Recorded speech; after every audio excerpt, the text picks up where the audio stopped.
মজাদার তেঁতুলের শরবত গরমে, দুপুরের গরমে এক গ্লাস খেলে আর কিছুই মন যাবে না। আসসালামু সবাইকে, আপনারা সবাই কেমন আছেন? আমি এমএস রান্নাঘর থেকে বলছি।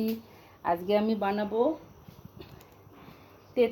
পাকা তেঁতুলের শরবত। এই গরমে এক গ্লাস পাকা তেঁতুলের শরবত খেলে একদম শরীর ঠান্ডা হয়ে যাবে, সারাদিনের ক্লান্তি দূর হবে। তো আমি শরবতটা বানানোর জন্য এখানে প্রথমে মরিচ পুড়ে নিচ্ছি। এখানে শুকনা মরিচ পুড়ে নেওয়া মরিচটা দিয়ে বানাইলে খুব সুন্দর হয় শরবতটা, খেতে অনেক টেস্ট হয়। পাকা তেঁতুল দিয়ে আমি শরবত বানাচ্ছি।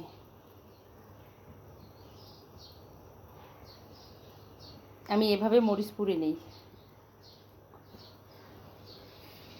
আর একটা আছে, আপনারা চাইলে আপনাদের স্বাদ মতো দিতে পারেন, ঝালটা দিতে পারেন। আমি 2 গ্লাস শরবত বানাবো, এজন্য আমি 3টা মরিচ নিয়েছি বড় বড়। শেষ। এখানে আমি নিয়েছি গ্লাস দুটো, এখানে নিয়েছি লেবু, চিনি আছে, লবণ, এখানে পাকা তেঁতুল, আর এখানে হলো শুকনা মরিচ।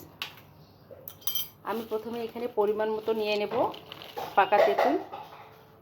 এই যে আমি পরিমাণ মতো পাকা তেঁতুল নিয়ে নিলাম। এটাকে আমি এখন 5 মিনিট ভিজিয়ে রাখবো। তেঁতুলটাকে আমি 5 মিনিটের জন্য ভিজিয়ে রাখবো। 5 মিনিট পর এটাকে আমি শরবত বানাবো। তেঁতুলটা এখন আমি নর্মাল পানি দিয়ে ভিজায় রাখতেছি। এভাবে একটু মেখে নেব যেন তেঁতুলটা তাড়াতাড়ি করে হয়ে যায়, গলে যায়। আর এই তেঁতুলের শরবত খেলে কোলেস্টেরলের মাত্রাও কমায়, সব দিক দিয়ে ভালো। তবে যাদের লো প্রেশার তাদের জন্য একটু ক্ষতিকর, তারা সাবধানে খাবে। যতটুকু লাগবে ততটুকু, অতিরিক্ত খাওয়া যাবে না। তেঁতুলটা আমি ভিজিয়ে রেখে, তেঁতুলটা এখানে ভিজতেছে। আমি এখন এখানে নিয়ে নেব পরিমাণ মতো চিনি।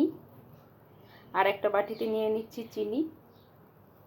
আপনারা আপনাদের স্বাদ মতো দেবেন, কারণ আমি তো দুটো করব, এই জন্য আমি এখন দিয়ে দিচ্ছি শুকনা মরিচগুলো। আর দিয়ে দেবো আমি স্বাদ মতো লবণ। আমি একটু দিয়ে দিচ্ছি জিরা আর গোলমরিচের গুঁড়া।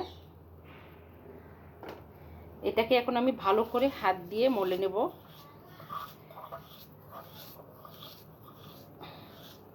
এটা খেতে খুবই টেস্ট। আমি আবারও বলতেছি, এক গ্লাস খেলে সারাদিনের ক্লান্তি দূর হবে।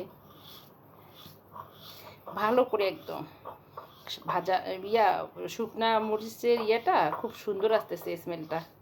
চিনি লবণ সব কিছু দিয়ে আমি এখানে মরিচের জিরার গুঁড়া একটু দিয়েছি, একটু আমি দিয়েছি আপনার কালো গোলমরিচের গুঁড়া। আপনারা চাইলে এটা বিট লবণ ব্যবহার করতে পারেন, তবে বিট লবণটা শরীরের জন্য ভালো না, এজন্য আমি দেইনি। এখন আমি এই যে এটা দিয়ে দেবো, এখানে তেঁতুলের টকটা এখানে দিয়ে আমি এখন ভালো করে এটাকে গলায় নেব। এভাবে চামচের সাহায্যে ভালো করে গলায় নেব।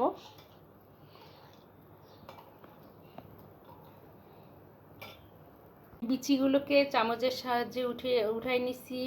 এখন আমি এটাকে একটা ছাঁকনির সাহায্যে সেঁকে নেব।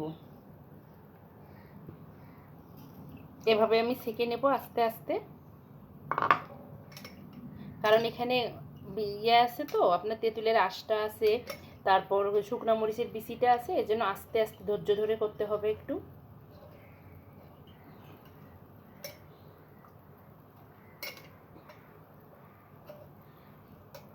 এভাবে ছেঁকে নিয়ে দুটো গ্লাসেই দিতে হবে।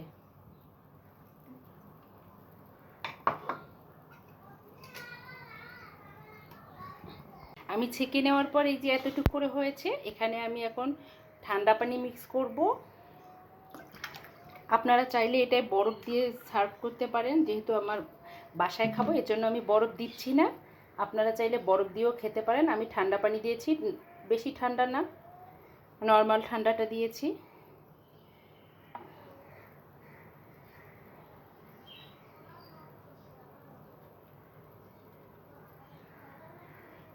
এই তো হয়ে গেল মজাদার তেঁতুলের শরবত। এই গরমে এক গ্লাস খেলে সারাদিনের ক্লান্তি যাবে।